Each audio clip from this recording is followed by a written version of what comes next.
సంక్షిప్తంగా ఇదిగో మరొక కథ.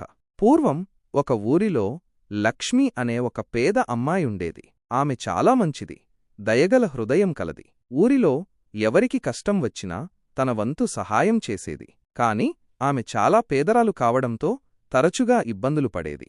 ఒకరోజు ఊరి చివరన ఉన్న పాడుబడిన గుడి దగ్గర లక్ష్మి కట్టెలు ఏరుకుంటూ ఉండగా ఆమెకు ఒక వింత శబ్దం వినిపించింది. దగ్గరగా వెళ్లి చూడగా ఒక పాము కనిపించింది. ఆ పాము చాలా బాధతో మెలికలు తిరుగుతోంది.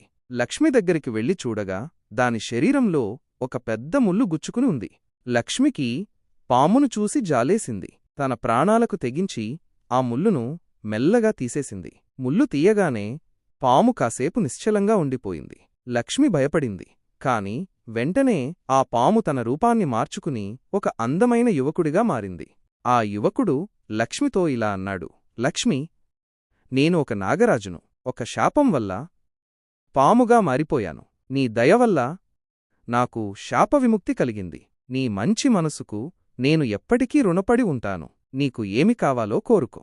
లక్ష్మికి ఏమి అడగాలో తోచలేదు. ఆమెకు డబ్బు లేదా ఆస్తులమీద ఏమాత్రం ఆశలేదు. ఆమె కేవలం సంతోషంగా ఉండాలని కోరుకుంది. అప్పుడు నాగరాజు ఆమెకు ఒక దివ్యమైన రత్నాన్నిచ్చాడు. ఈ రత్నం నీ దగ్గర ఉంటే నీకు ఎప్పటికీ ఏ లోటు ఉండదు. నీవు సంతోషంగా ఉంటావు అని చెప్పి అతను అదృశ్యమయ్యాడు.